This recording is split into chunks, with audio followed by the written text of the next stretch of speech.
Yeah, April 9th to 11th. A couple times a year, we just pile up in a big van and we drive around some of this nation's greatest cities and areas. And my old stomping grounds, Central Kentucky, is the site of our next one. For details, go to my website at unhitched.com. That's unhitched.com. What's that again, Ant? That's unhitched.com.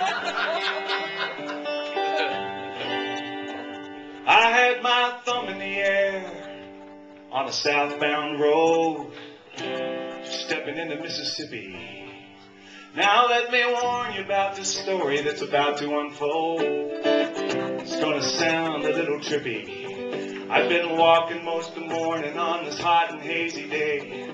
Took a look behind me, stepped back and looked his way. Hey, broken down Chevelle, rolled to a stop 10 feet away. It's radiator steaming hot and drippy.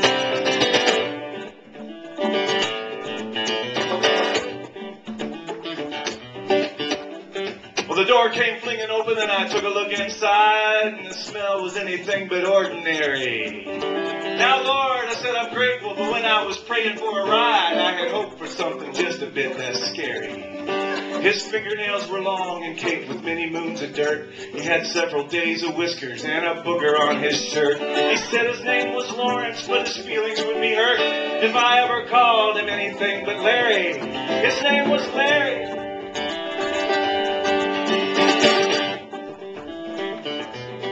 Well, Larry asked me where to with a weak and yellow grin. I said I'm off to see a friend in Nacogdoches. Well, isn't that uncanny? So am I. He said, hop in. This Mississippi sun can be ferocious. I slid across the upholstery like a greasy plate of fries. Buckled up my seatbelt and closed both my eyes. I've seen my share of danger. I'm not a stranger to surprise. But it usually comes along in smaller doses. Much smaller.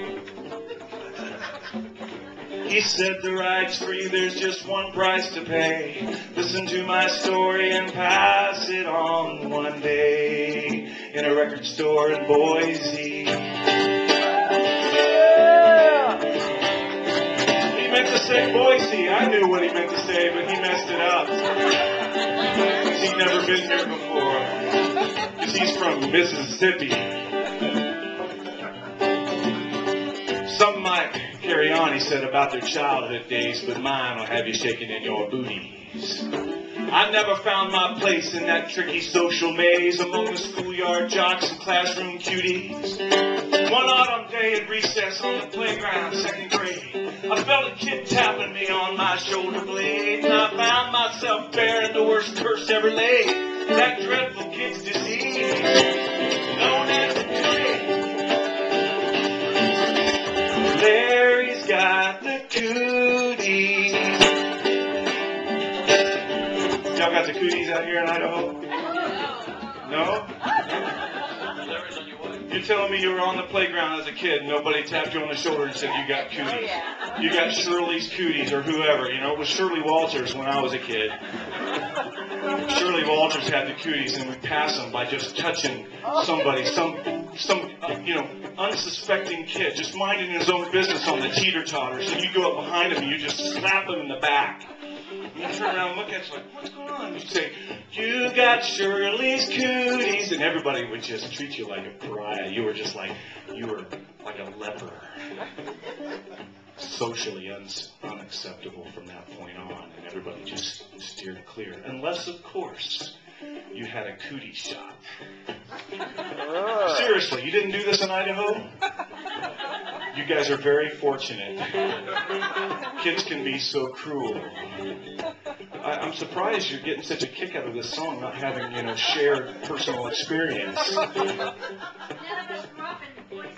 Oh, okay, all right. There were cooties in Boise. There were cooties in Boise. But I grew up in Eastern Oregon. Okay, all right. There are cooties there. There are cooties everywhere. No shots, No shots? No. Well, the shots consisted of Wayne Scott, who was Mr. La-Di-Da, the teacher's pet, and everybody liked him, and he was all Mr. Hotshot. He's a lawyer now in Cincinnati. He was the one designated by whoever, I don't know, but he was the one designated to, ink up the end of his pencil eraser, and then he would just give you a little dot on the back of your hand, and that was your cootie shot. And it's, unless you had it from Wayne Scott, designated. Do I sound bitter about this even still? But guess what? He's still a cookie shooter. No, he's actually doing quite well. He's a friend of mine, but you know, it's like, so he would just put that little dot on the back of your hand, and you were immune for as long as you know. We would take showers with bread bags, so that the shot wouldn't wash away. You know that you just wanted that on there as long as possible. Anyway, back to the story.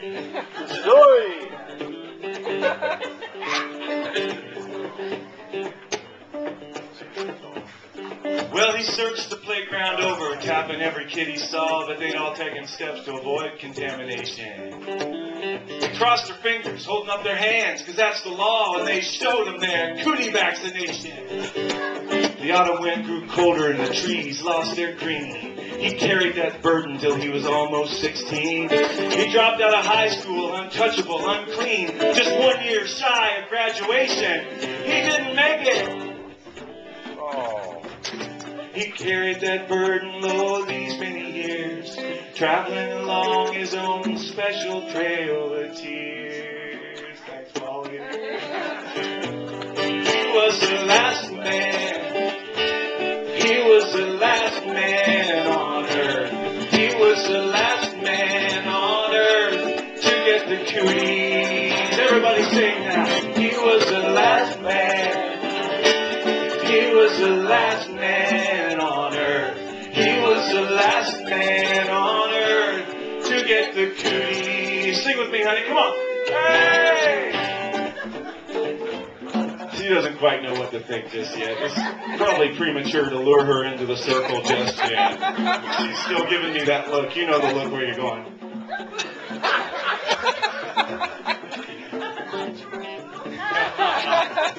No, you're laughing and having a good time. Thanks. The world needs that smile. Keep giving it out.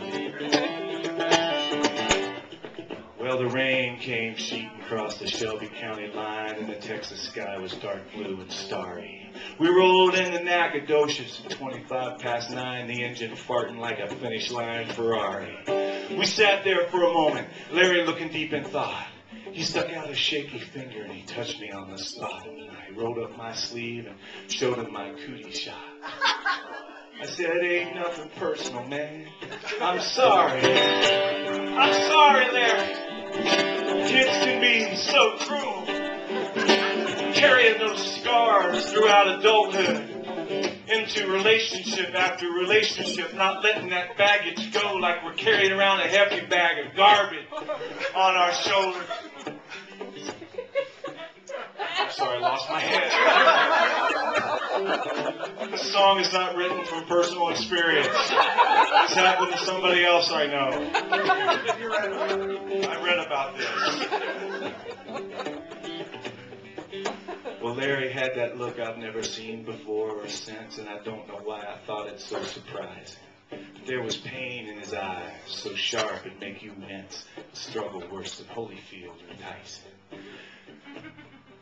That's a couple of boxers a long, long time ago. Those of you under 30, you know.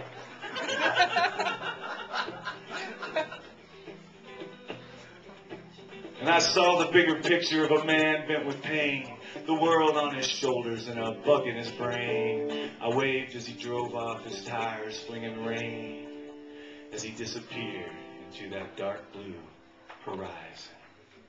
Everybody sing with me for Larry. He was the last man. He was the last man on earth. Come on now. He was the last man on earth to get the cooties. One more time. Come on now. He was the last man. He was the last man on earth. He was the last man on earth to get the cooties.